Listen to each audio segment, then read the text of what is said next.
Al Jazeera ក៏បានបញ្ជាក់ផងដែរនៅការថ្លែងរបស់លោករដ្ឋមន្ត្រីក្រសួងការបរទេសរបស់ថៃលោកសៀស័កភូមិកិត្តកែវដែលបានប្រាប់ Al Jazeera ថាលោកមិនទាន់មើលឃើញពីសក្តានុពលនៃការចរចាគ្នានៅឡើយទេដោយបន្ថែមថាទីក្រុងបាងកកមិនចាប់ផ្ដើមការចរចាក្នុងពេលដែលកំពុងតែប៉ះទង្គិចគ្នានេះទេនេះឯក្រសួងការពារជាតិរបស់កម្ពុជាក៏បាននិយាយកាលពីថ្ងៃអង្គារថាកងទ័ពរបស់ខ្លួនគ្មានជំរឿអ្វីក្រៅពីចាត់វិធានការតបតទេដោយចោទប្រកាន់ប្រទេសថៃថាបានកំណត់វិប្រហារគោលដៅដោយមិនរើសអើងនិងឃោរឃៅលើតំបន់លំនៅឋានរបស់ជនស៊ីវិលបាទដែលមានក្របកំភ្លើងធំដែលបាញ់មកជាច្រើនក៏ប៉ុន្តែទីក្រុងបាងកកបានបដិសេធបាទនេះគឺជាសេចក្តីរាយការណ៍របស់សារព័ត៌មាន Al Jazeera ដែលខ្ញុំសូមដកសង្កឲ្យជូនប្រិយមិត្តទាំងអស់គ្នាហើយបន្តទៀតនេះសូមជូនសេចក្តីរាយការណ៍របស់ខាង Bloomberg វិញម្ដងបាទ Bloomberg ដែលដាក់ចំណងជើងស្រដៀងគ្នាជាមួយនឹង Al Jazeera ដែរក៏ប៉ុន្តែក៏ផ្ដោតទៅលើជ្រុងនៃប្រតិកម្មរបស់លោកប្រធានាធិបតីសហរដ្ឋអាមេរិកលោក Donald Trump ណាចឹងខ្ញុំសូមឲ្យចែករំលែកពីព្រោះប្រិយមិត្តប្រហែលជាបានឃើញខ្ញុំដាក់ breaking news ជូនហើយទាំងអ្នកមើលតាម YouTube ហើយនិងតាម Facebook ណាបាទឥឡូវនេះខ្ញុំសូមបកប្រែក្រៅប្រការបន្ថែមទៀតអំពីសេចក្តីរាយការណ៍របស់ Bloomberg បាទ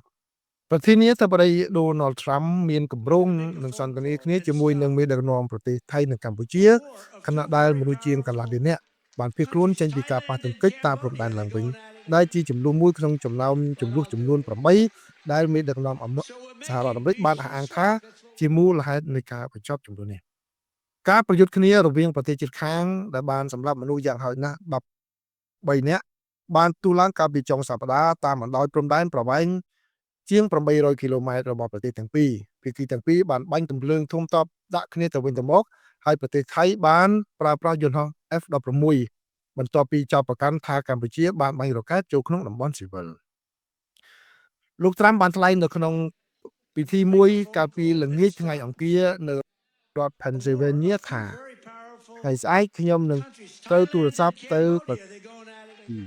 លោកបានមានប្រសាសន៍ថាតើអ្នកណាអាចនិយាយថាខ្ញុំនឹងអាចទូរស័ព្ទទៅហើយបញ្ឈប់សង្គ្រាមរវាងប្រទេសទាំងពីរដ៏ខ្លាំងទាំងពីរនេះយើងកំពុងបង្កើតសន្តិភាពតាមរយៈកម្លាំងនេះគឺជាអ្វីដែលលោកប្រធានាធិបតី Donald Trump លោកបានប្រកាសប្រាប់អ្នកគាំទ្ររបស់លោកតែម្ដងលោក Trump បានគម្រាមប្រទេសទាំងពីរដោយការរឹតបន្តឹងពាណិជ្ជកម្មដើម្បីបញ្ឈប់ការប្រយុទ្ធគ្នានៅក្នុងខែកក្កដាដែលបានបណ្ដាលឲ្យមនុស្សរាប់សិបនាក់បានស្លាប់កាលពីខែតុលាលោកបានធ្វើជាសាក្សីលើពិធីចុះហត្ថលេខានៅទីក្រុងកូឡាឡាំពួរដែលបានគូសបង្ហាញអំពីមាគ៌ាឆ្ពោះទៅរកសន្តិភាពនិងមានរួមបញ្ចូលកិច្ចព្រមព្រៀងពាណិជ្ជកម្មរវាងប្រទេសទាំងពីរផងដែរភាពតានតឹងរវាងប្រទេសថៃនិងកម្ពុជាបានថមថយបន្ទាប់ពីមានចំនួនអស់ជាច្រើនទសវត្សរ៍ហើយជារឿយៗត្រូវបានជំរុញដោយបញ្ហាជាតិនិយមរបស់មេដឹកនាំរបស់ពួកគេប្រទេសទាំងពីរបានរិះគន់នឹងចោទប្រកាន់គ្នាទៅវិញទៅមកថាអ្នកណាជាអ្នកបាញ់មុននៅក្នុងការប៉ះទង្គិចគ្នាចុងក្រោយនេះហើយមន្ត្រីមកពីប្រទេសទាំងពីរបាននិយាយថាពួកគេធ្វើដើម្បីចង់បានសន្តិភាពកងទ័ពថៃបាននិយាយនៅថ្ងៃពុធនេះថាក្របប្រកាសដែលបានចេញពីប្រទេសកម្ពុជាបានធ្លាក់នៅជិតមន្ទីរពេទ្យមួយកាលពីព្រឹកមិញដែលជំរុញឲ្យមានការជម្លៀសអ្នកជំងឺនិងបុគ្គលិកពេទ្យកងទ័ពថៃនៅថ្ងៃពុធនេះបានដាក់បំរាមគោចរលើស្រុកនៅតាមព្រំដែនចំនួន4នៅក្នុងខេត្តស្រះកែវនៅចន្លោះពីម៉ោង7យប់ដល់ម៉ោង5ព្រឹកមកនៅក្នុងស្រុកហើយចូលជាធរមានភ្លាមបន្ទាប់ពីការជូនដំណឹងនេះចឹងនៅខាងភាគីថៃឥឡូវនេះគឺដាក់បំរាមគោចរណាពីម៉ោង7យប់ទៅដល់ម៉ោង5ព្រឹកគឺអត់ឲ្យធ្វើដំណើរទេចឹងសម្រាប់ប្រិយមិត្តណាដែលនៅក្នុងប្រទេសថៃណាចឹងគឺ